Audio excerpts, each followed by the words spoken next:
Hi everyone. Hope all is well with everybody. Um, things are good on my end. I can't complain. So, for today's lecture lesson, I wanted to do a prenatal massage demonstration. And it just so happened I have a family member who is in her second trimester and she was ready and willing to come and be my model. So I'm going to do that for you all. But before I get into that, I just want to go over a few things about the prenatal client since we are in our module 156 talking about special specialized clients and stuff, or what we call special populations. So we began this section talking about the pregnancy massage client. And so the main thing I always tell y'all is communication, communicating with your client. Um, and I do an intake with everybody, and this is what I use. This is the intake form, and it has a lot of information for them to fill out. And when they fill it out, I don't just read it, and I still go and ask about the different things like the medications or you know all that kind of stuff.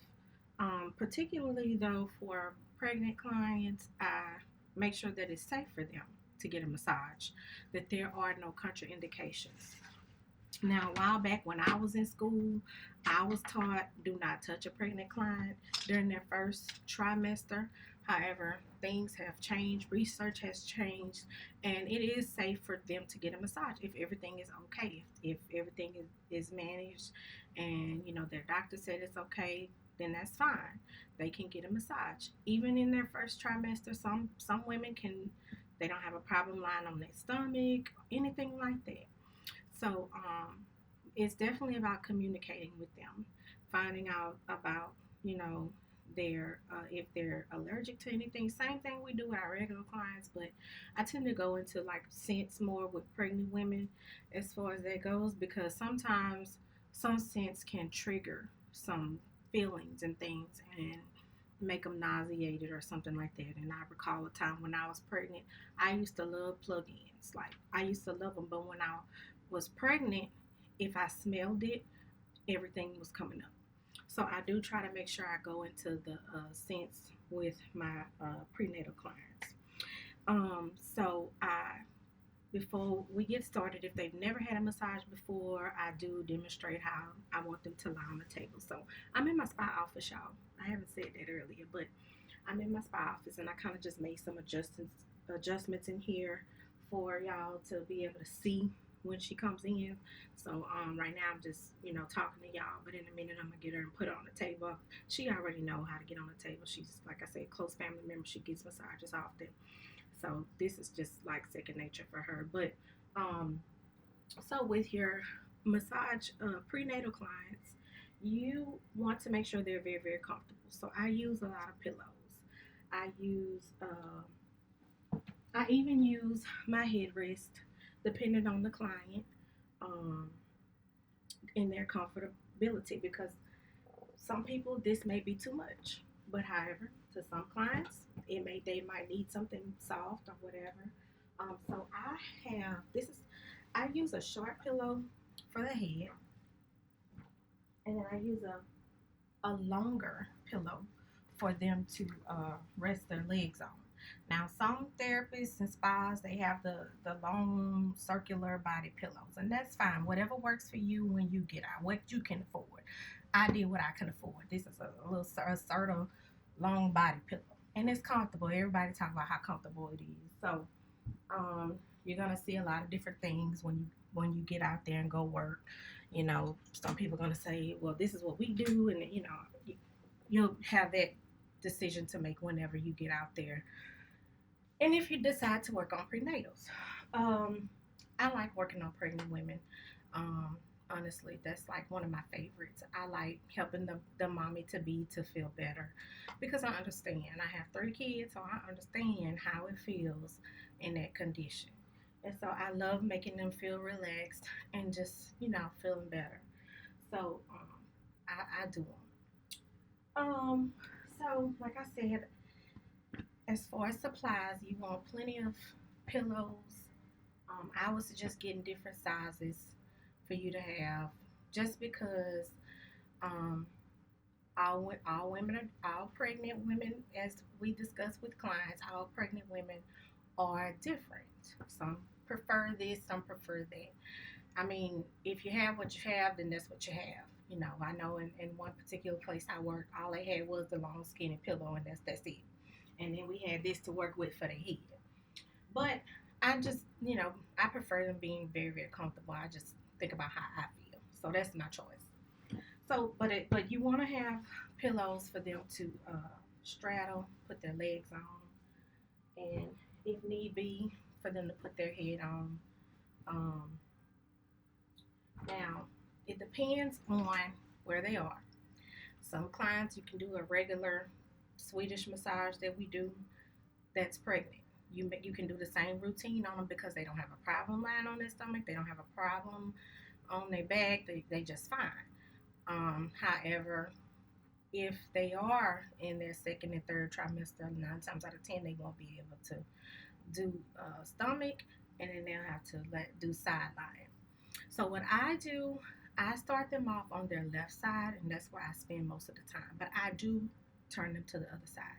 Now in this demonstration, I'm probably only gonna do her left side due to time, but I do both sides.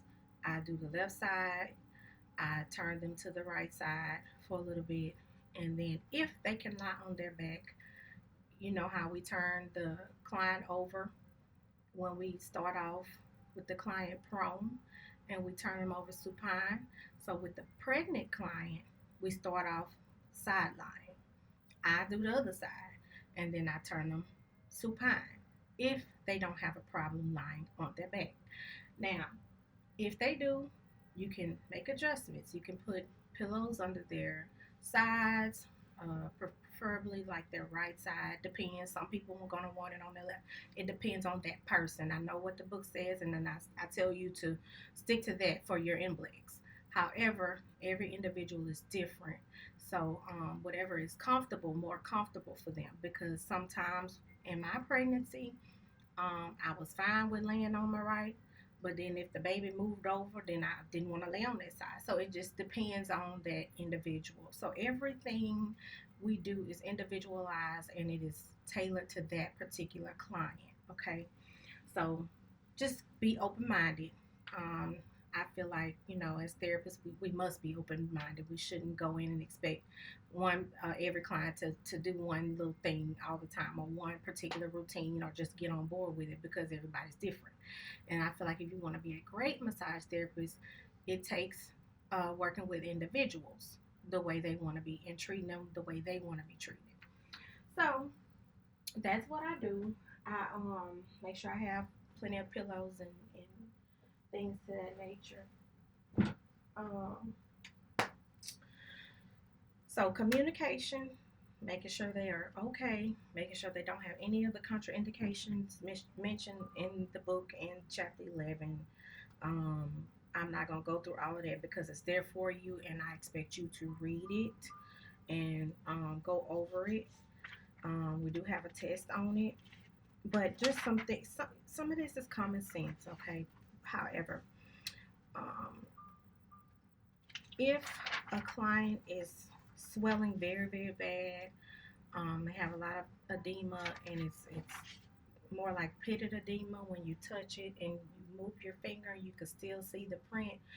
Do not massage that. I mean, if it's just minor swelling, you can elevate their legs and, massage how we do to the midline, midsection of the body. But we, like I said, we're not doctors, we're not nurses. Don't go in there trying to do anything that you have not been trained to do. Now, when my goal is to go and get a prenatal certification, that means I want to dig deeper in it and be able to help them even more.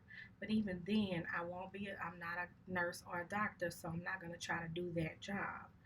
But as far as that, if they're really, really swelling, deep vein thrombosis, things like that, if they're having major problems with that, um, I would avoid it, postpone it. morning sickness, postpone it. Um, Anything where they're uncomfortable, or if it's not managed, preeclampsia, diabetes, if they're fine and if they can do, massage or whatever, and they say then that's fine. As long as you get this sign and you communicate it with them, okay. Um, but if they high risk, if you see signs of things uh, that sticks out to you or whatever, like just any little thing that grabs your attention that you may be leery about, don't do it, because you don't. At the end of the day, you don't want to be responsible for anything. But from my experience, I have had no problem with pregnant women, prenatal or post um, natal massages or anything. I have not had any negative experiences. Like I said, when I went to school, it was don't touch them if you don't, if you're not trained. I had all of that. I'm telling you, don't touch them around the ankles. I mean everything. All of that when I was in school. But that is not the case. I have never. I've done so many pregnant women, and I've never. And that's just my experience. But like I said, communication, communicating, and giving them what they want and helping them to feel better. So, with that being said, if you have any questions, any particular questions, please ask. You can ask under this post or message me, whatever, privately. So I'm gonna go ahead and do a just a quick prenatal demonstration. I'm gonna, like I said, I'm only gonna do her side. I'm gonna do like everything I do on the side, but it's gonna be quick. It's not gonna be a regular routine, okay? Also, I want to mention now my table. I'm able to move my table up. So if I have a client and I turn the client supine, and she feel like it's too low or whatever, we always adjust their neck anyway, whether it's a pillow or even this. We always adjust their neck. But I mean, it's good to have a table that you can lift. That's something you might want to invest in later on down the road. Like I said, it's what your money can afford and buy and do. So I do have that option, and that helps with all the special population clients, geriatrics, all of that. So I'm gonna go ahead and pause this, and I'm gonna get her on the table and just watch, observe. If you have any questions, let me know. Everything is pretty much the same except where the client is on the side. We're gonna start from the side. So and I don't really do too much of the neck from the side. I'd like to do that when I turn her over if she's able to handle that. Okay. So I'm gonna do a quick demonstration. Let me know what you think.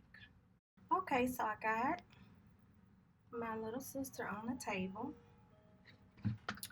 and trying to get out the way. I'm so turned around with this camera, y'all. I'm not used to doing this live like this, but so I got her on the table. I made sure she was comfortable, and like I said, we doing everything the same that we normally do in the regular Swedish massage, except sideline. So I'm gonna start with a hot towel,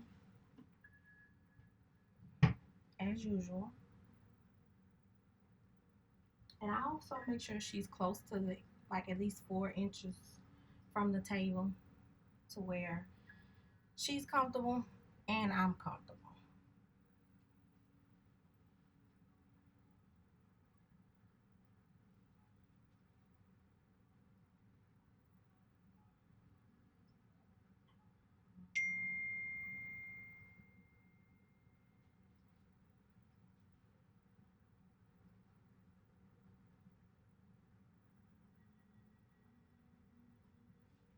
So everything is the same.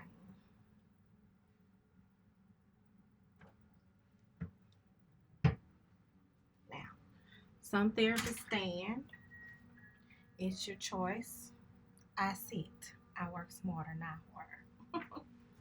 So I sit.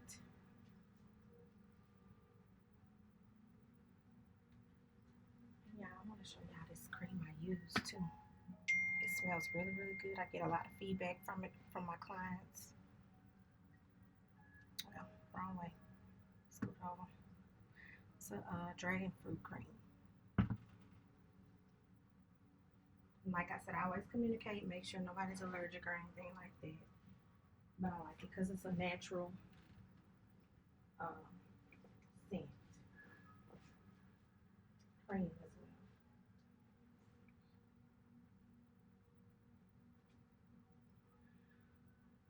Now with the sideline massages, most of the time when we're standing up, we start and we coming this way. But with sideline, we're gonna be starting. I generally start from the back. Now some therapists stand up and they start this way, but this is what I do. I sit. I start from the bottom, and I just start with general infrared strokes, a couple times, and then I'm gonna strum the rectus spinae, same thing. And this is when I'm gonna ask her, how's this pressure?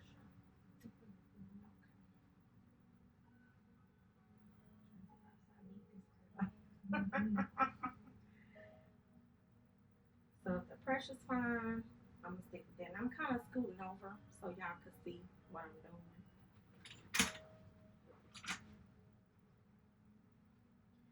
I do the same thing. Effleurage, effleurage.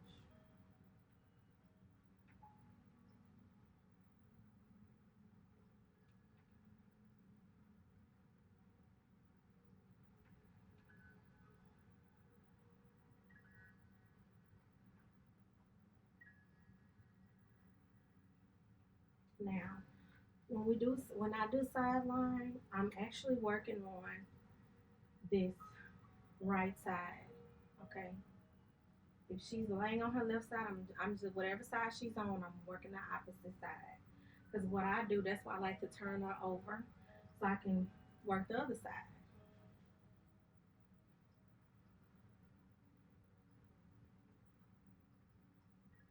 So once you feel like you've done that enough, then you can knead as well. Go into your kneading,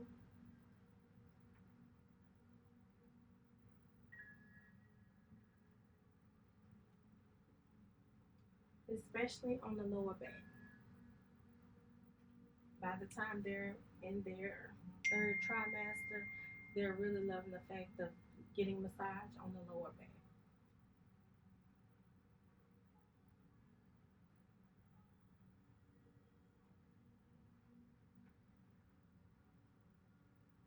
And always, always give attention to the traps.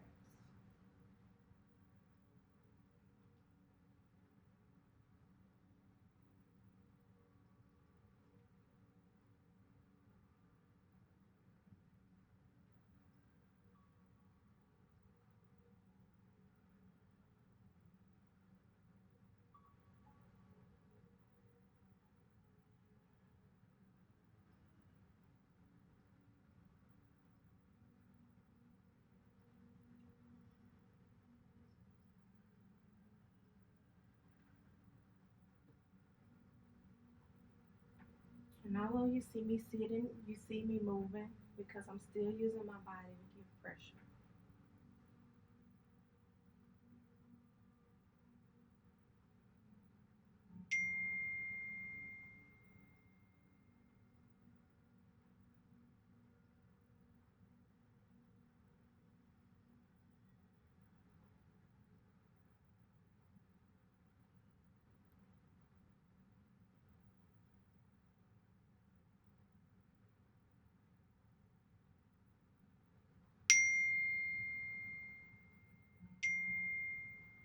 I'm sorry, my computer is connected to my phone and it's dinging. Somebody decided to group text when I wanted to do a video.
starting a prenatal pregnancy massage routine.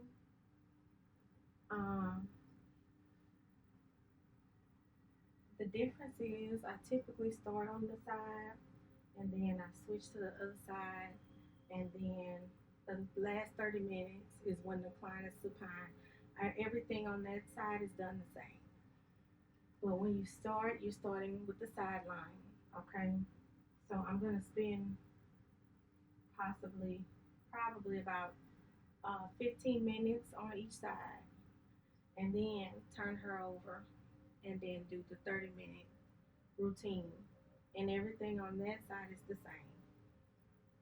You start with the neck, um, head, shoulders, all of that, arm, leg, arm, and then feet.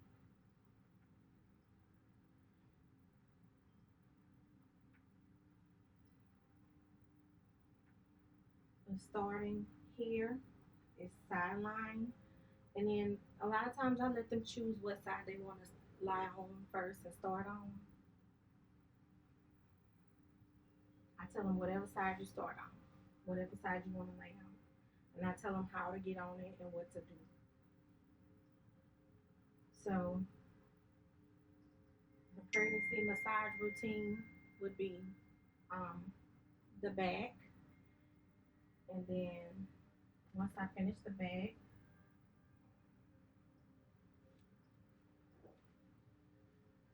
I go around to the leg.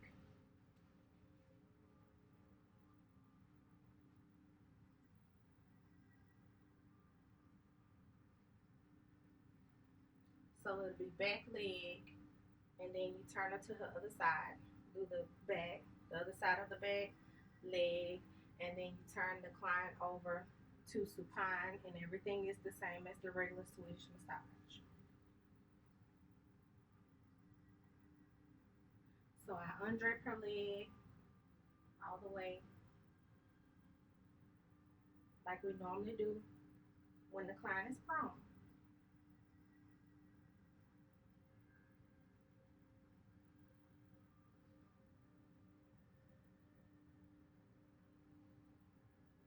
And you massage the same way. Effleurage, effleurage, effleurage, and then kneading, or you can use your hands, or you can use the back of your hands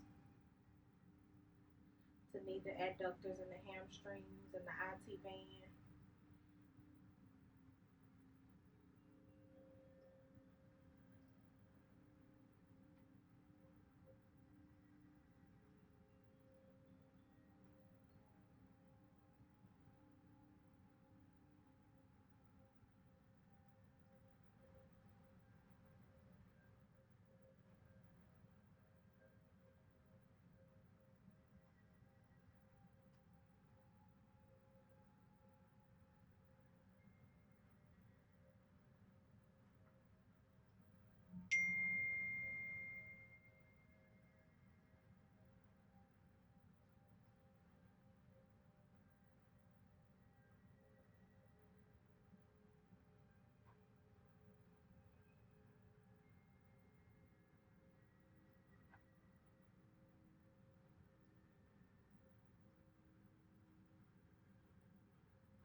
And when you get to the lower leg, make sure you do you knead the calf really good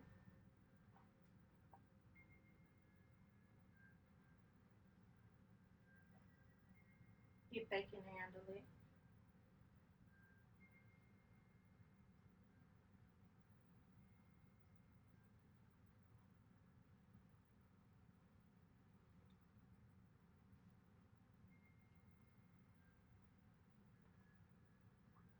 So I'm gonna re-drape her.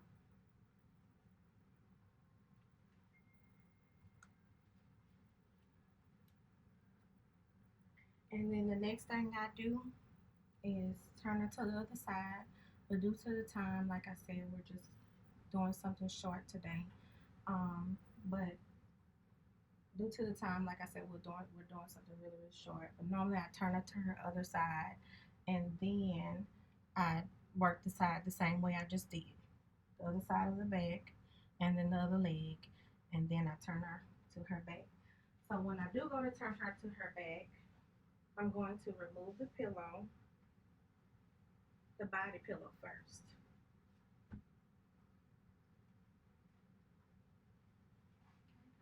And then I'm just going to ask her to turn over. Same way we do. Okay. You okay with lying flat on your back a little bit? Okay.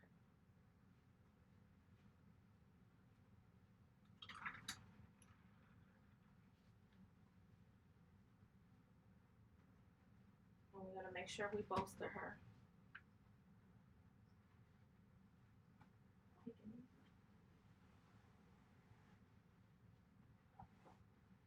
You comfortable?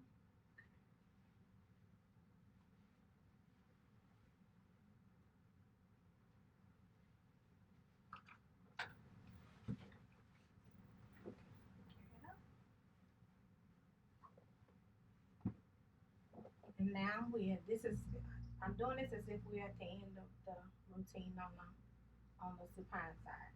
And we do everything the same way. We start where we, at the pecs and neck, head, then we go to the arm, leg, arm, and then that's it. So if you have any questions, just let me know and I'll get back to you.